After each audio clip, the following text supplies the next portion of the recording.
ഏവർക്കും എമ്മയുടെ വാർത്തയിലേക്ക് സ്വാഗതം. വാർത്തകളിലേക്ക്. വ്യാഴാഴ്ച വോട്ടെടുപ്പ് നടക്കുന്ന കണ്ണൂർ ജില്ലയിൽ 1025 പ്രശ്നബാധിത ബൂത്തുകളിൽ അതീവ സുരക്ഷാ ക്രമീകരണങ്ങളും വെബ്കാസ്റ്റിംഗ് സംവിധാനങ്ങളും ഒരുക്കി. കൂടാതെ അധിക പോലീസ് സുരക്ഷയും ഏർപ്പെടുത്തിയിട്ടുണ്ട്. പ്രശ്നബാധിത ബൂത്തുകളിലെ വോട്ടെടുപ്പ് പ്രക്രിയ പൂർണ്ണമായും സംസ്ഥാന തെരഞ്ഞെടുപ്പ് കമ്മീഷന്റെ നേരിട്ടുള്ള നിരീക്ഷണത്തിലായിരിക്കും.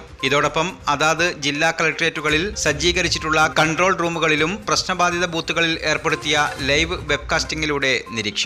സിറ്റി പോലീസ് കമ്മീഷണർമാരുടെയും ജില്ലാ പോലീസ് മേധാവികളുടെയും നേതൃത്വത്തിലാണ് ജില്ലകളിൽ നിരീക്ഷണം നടത്തുന്നത്. ബൂത്തുകളിൽ എന്തെങ്കിലും അസാധാരണ നടപടി കണ്ടാൽ ഉടൻ തന്നെ കമ്മീഷൻ ഇടപെട്ട് നടപടി സ്വീകരിക്കും. ബൂത്തിനുള്ളിൽ അതിക്രമിച്ചു കയറുകയോ കൂട്ടം കൂടി നിന്ന് തെരഞ്ഞെടുപ്പിന്റെ സുഗമമായ പ്രവർത്തനങ്ങൾക്ക് തടസ്സമുണ്ടാക്കുകയോ ചെയ്യുന്നവർക്കെതിരെ കർശന നടപടി സ്വീകരിക്കാൻ ഉടൻ പോലീസിന് നിർദ്ദേശം നൽകും. തെരഞ്ഞെടുപ്പ് കമ്മീഷൻ ആസ്ഥാനത്ത് 2 കൺട്രോൾ റൂമുകളാണ് പ്രവർത്തിക്കുന്നത്. തെരഞ്ഞെടുപ്പ് കമ്മീഷനിലെ ഉദ്യോഗസ്ഥർക്ക് പുറമെ police, excise, BSNL, IKM, motor വാഹന വകുപ്പ്, കെൽട്രോൺ എന്നിവിടങ്ങളിലെ ഉദ്യോഗസ്ഥരുമാണ് നിരീക്ഷണം നടത്തുന്നത്.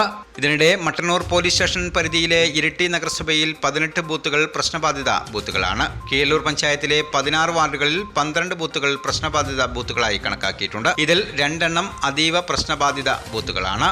കൂടാളി പഞ്ചായത്തിൽ 10 ബൂത്തുകളാണ് പ്രശ്നബാധിത ബൂത്തുകളെങ്കിൽ 6 അതീവ പ്രശ്നബാധിത ബൂത്തുകളായി കണക്കാക്കിയിട്ടുണ്ട്. മട്ടന്നൂർ മയിൽ പോലീസ് സ്റ്റേഷന്റെ ചുമതലയ്ക്ക് DYSP സുമേഷിനെ നിയോഗിച്ചിട്ടുണ്ട്. സത്യം പറഞ്ഞ ടോപ്പ് വെൽ എത്തിയപ്പോഴാ എനിക്കൊരു ആശ്വാസമായത്.